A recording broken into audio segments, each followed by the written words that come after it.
बिस्मिल्लाहिर्रहमानिर्रहीम। अस्सलाम वालेकुम। मैं हूँ सकीना नाज़िम और आज हम बात करेंगे मोटापे के बारे में। मोटापा क्यों होता है, इसकी हम वजूहात जानेंगे और उसके बाद जो है वो इसे सही तरीके से हम कैसे इस पर काबू पा सकते हैं, कैसे इससे छुटकारा हासिल कर सकते हैं, तो उसके बारे में बाद में हम इसी वीडियो के अंदर डिस्कस करेंगे। उसके लिए आप वीडियो कंप्लीट देखिएगा। मोटापा हमारे पास एक ऐसी बीमारी है जो हमारे मुआशरे के अंदर हर दूसरे शख्स को लाहिक है। इवन कि अब बच्चे भी इसका शिकार हो रहे हैं और उसकी सबसे बड़ी जो वजह है वो हमारा लाइफस्टाइल है, क्योंकि हमारी ज़िंदगी में जो है वो फ़िज़िकल एक्टिविटीज़ बिल्कुल भी नहीं रही और हमारी ख़ुराक में जंक फूड और फास्ट फूड का इस्तेमाल बहुत ज़्यादा हो गया है, जिसकी वजह से मोटापा भी बहुत आम हो गया है। मोटापा क़यामत की छोटी निशानियों में से एक निशानी है और उसकी वजह ये होगी कि लोग जो है वो सुन्नत के मुताबिक खाना और पीना छोड़ देंगे। इसके अलावा जो है वो अगर हार्मोनल आपका प्रॉब्लम होता है, इम्बैलेंस होता है, उसकी वजह से भी मोटापा आ सकता है। गैस्ट्रिक इश्यूज़ हैं, एसिडिटी रहती है, वो भी इसकी वजह बनता है। थायराइड और पीसीओएस जो है वो भी मोटापे की वजह बनते हैं। और कुछ लोग तो ऐसे होते हैं कि उन्हें माशाल्लाह कोई भी बीमारी नहीं होती, लेकिन वो खुश खुराक होते हैं और खुश खुराक होने के साथ साथ जो है वो सुस्त और काहिल भी होते हैं, जिसकी वजह से वो मोटे हो जाते हैं। सारा दिन जो है वो खाते पीते हैं, कोई ख़ास जो है वो उनकी कोई काम नहीं करते हैं। अगर कुछ ऑफ़िस गोइंग लोग हैं वो भी सुबह जब अच्छा हैवी नाश्ता करके ऑफ़िस चले जाते हैं, वहाँ बैठे रहे, दोपहर का लंच कर लिया, फिर वहीं पे बैठे रहते हैं। शाम को घर आते हैं, थके हारे आते हैं, खाना खाया और वॉक किए बिना जो है वो जब सो जाते हैं, तो ये भी एक रीज़न होती है कि इसमें भी आप मोटे हो सकते हैं। लेकिन ये कि ये कोई बीमारी नहीं होती, लेकिन मोटापा अस खुद बहुत बड़ी बीमारी है। मोटापे की वजह से आपको बहुत सी और बीमारियाँ जो है वो लाहक हो सकती हैं, इसलिए हमें जो है वो इसे कंट्रोल करना चाहिए। और इसे हम कंट्रोल किस तरह से कर सकते हैं, सही तरीका क्या है इसका इलाज करने का। तो सबसे पहले तो अगर आपको कोई बीमारी है, उसके लिए आप अपने डॉक्टर से ज़रूर कंसल्ट करें, क्योंकि वो आपके सिम्टम्स के अकॉर्डिंग जो है वो आपको इसका इलाज भी बताएगा। तो इस तरह से आप अपनी बीमारी पे तो काबू पा सकते हैं। उसका ट्रीटमेंट आप साथ साथ ज़रूर करें। लेकिन उसके अलावा जो है वो आप जिस तरह से मैंने बात की कि लाइफ़स्टाइल की, तो सबसे पहले हमें अपना लाइफ़स्टाइल चेंज करने की ज़रूरत है। अपनी ख़ुराक को सादा करें, घर के खाने खाएं। जंक फूड और फास्ट फूड का इस्तेमाल जो है वो हमें अपने बच्चों को भी कम करवाना चाहिए और ख़ुद भी जो है वो कम करें। सब्ज़ियाँ, अंडे, फ्रूट्स ये अपनी ख़ुराक के अंदर जो है वो शामिल करें। दूसरा हल ये है कि सुन्नत के मुताबिक खाना खाएं, सुन्नत के मुताबिक जो है वो पानी पिएं। अब सुन्नत क्या कहती है कि खाओ और पियो और हद से तजावुज़ ना करो, यानी कि भूख रख के खाना खाना। इसी तरह से खाने के दौरान जो है वो पानी ना पिएं, खाने से आधा घंटा पहले पानी पिएं और खाने के 1.5 घंटा बाद पानी पिएं। खाने को चबा चबा कर खाएं। नबी अकरम सल्लल्लाहु अलैहि वसल्लम की सुन्नत है एक नवाले को 32 बार चबा के खाना। आप 32 बार नहीं चबा सकते, लेकिन कम से कम जो है वो खाने को अच्छी तरह से चबाकर और पीस कर खाएं।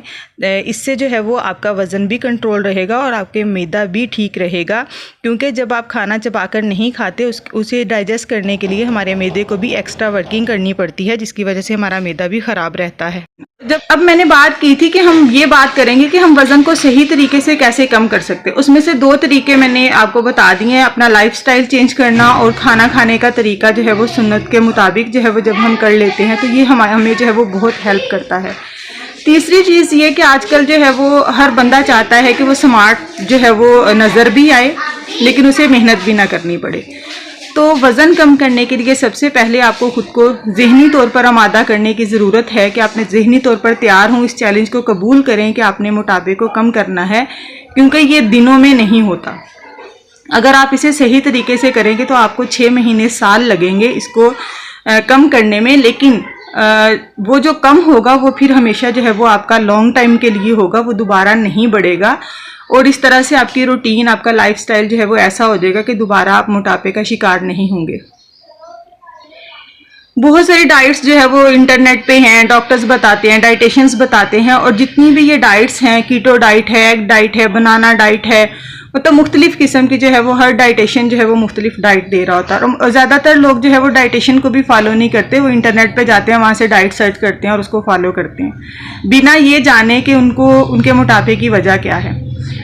अब कोई भी डाइट आप ले लें उसके अंदर आपको कार्ब्स कहीं नजर नहीं आएंगे, रोटी और चावल, लेकिन उससे आपका वजन तो कम हो जाता है। मतलब हफ्ते में 7 किलो कम कर लें, हफ्ते में 3 किलो कम कर लें, महीने में 15 किलो कम कर लें, लेकिन क्या ये आपके लिए ठीक है? आपकी बॉडी के लिए ठीक है? आपका वजन तो इस तरीके से कम हो जाता है, लेकिन आप इसको रिटेन नहीं कर पाते हैं।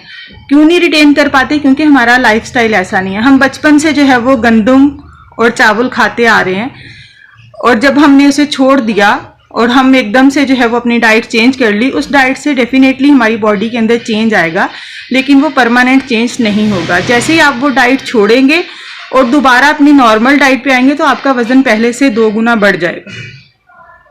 तो इसलिए वजन को कंट्रोल करने का जो सही तरीका है कि आपकी रूटीन के अंदर जो खाने शामिल हैं, आप कार्ब्स को उसमें शामिल रखें, लेकिन उसकी क्वांटिटी कम कर दें। पोर्शन कंट्रोल कर लें अपना कि आपको कितना खाना है। आप दिन में अगर 3 मील लेते हैं तो आप उसको 5 या 6 मील में डिवाइड कर दें। नाश्ता आपका बहुत अच्छा होना चाहिए। दोपहर में जो है वो खाने के साथ अपने सैलड को शामिल करें, और रात में खाना थोड़ा कम खाएं, लेकिन रात का खाना खाना जो है वो सुन्नत नबवी भी है। और रात का खाना जो है वो ये हमें बुढ़ापे से बचाता है। बुढ़ापा, अगर हम रात का खाना छोड़ देते हैं तो बुढ़ापा हम पर जल्दी तारी हो जाता है, इसलिए खाना ज़रूर चाहिए। सुबह का खाना आपका बादशाह की तरह होना चाहिए, दोपहर का खाना वज़ीर की तरह, और रात का खाना फ़कीर की तरह। तो इन सारी चीज़ों पर अमल करेंगे तो इंशाल्लाह ताला जो है वो ये लॉन्ग टाइम आपको प्रोसेस करना पड़ेगा, और इसके आपको 2 फ़ायदे होंगे। एक तो ये कि आपकी रूटीन बन जाएगी इस तरह से खाना खाने की, और दूसरा इस तरह से जो आपका वज़न कम होगा वो हमेशा के लिए होगा, वो कभी भी दोबारा बढ़ेगा नहीं, क्योंकि आप उसी डाइट पे चल रहे हैं जिसको आप सारी ज़िंदगी साथ लेके चल सकते हैं। अच्छा, और 5 चीज़ें जो है वो आप अपनी ज़िंदगी से निकाल दें तो बहुत बेहतर होगा, जो कि हमारी बीमारी की वजह बनती हैं। और वाइट आटा अपने घर से बिल्कुल हटा दें, चक्की का आटा खाएं, और उसमें से छान ना निकालें, क्योंकि उसमें से जब हम उसको छानते हैं तो हम सारा फाइबर उसमें निकाल देते हैं। उसके बाद जो है वो नमक, कुदरती नमक हमारा जो है वो ये जो पहाड़ी नमक है इसका इस्तेमाल करें। आयोडीन का नमक जो है वो अपने घरों से निकाल दें। वाइट चीनी जो है वो अपने किचन से निकाल दें। कोशिश करें कि कुदरती मीठा जो है वो गुड़ का इस्तेमाल करें, अगर पॉसिबल नहीं है तो ब्राउन शुगर उसकी जगह। और चौथी चीज़ जो है वो रिफ़ाइंड ऑयल जो हमारे होते हैं, इसको जो है वो अपनी किचन में से निकाल दें। उसकी जगह पे जो है वो आप सरसों का ऑयल इस्तेमाल कर सकते हैं। हर वो ऑयल जो कुदरती ऑयल है, मतलब जिस तरह से सरसों है तो हम सरसों खुद उगाते हैं और ख़ुद हम जो है वो उसका तेल निकलता है। तो जिस इलाके में जिस फसल से तेल मुहैया होता है वो तेल आप इस्तेमाल करें तो वो आपके लिए सबसे ज़्यादा जो है वो बेहतर होता है। वाइट चावल जो है ये भी नुकसानदेह होते हैं। तो चावल हमारे पास जो है वो देहाती एरिया से या कुछ ऐसे एरियाज़ होते हैं, यहाँ पे फैक्ट्रीज़ जो है वो बहुत ज़्यादा नहीं होती और चावल को बहुत सारे प्रोसेस से नहीं गुजारा जाता, तो वो चावल जो है वो बेहतरीन होते हैं। या इसकी जगह जो है वो ब्राउन चावल मिल जाते हैं, उसका इस्तेमाल आप करें। ये कुछ चेंजेस जो है वो अपनी लाइफ के अंदर लेके आएँ। इंशाल्लाह इससे आपका मैदा भी ठीक होगा, आपका वज़न भी कंट्रोल होगा, और हमेशा के लिए जो है वो आपका वज़न रिटेन भी रहेगा। तो अगर मेरी वीडियो आप लोगों को पसंद आए तो लाइक कीजिएगा, शेयर कीजिएगा, और मुझे दुआओं में याद रखिएगा। अल्लाह हाफिज़।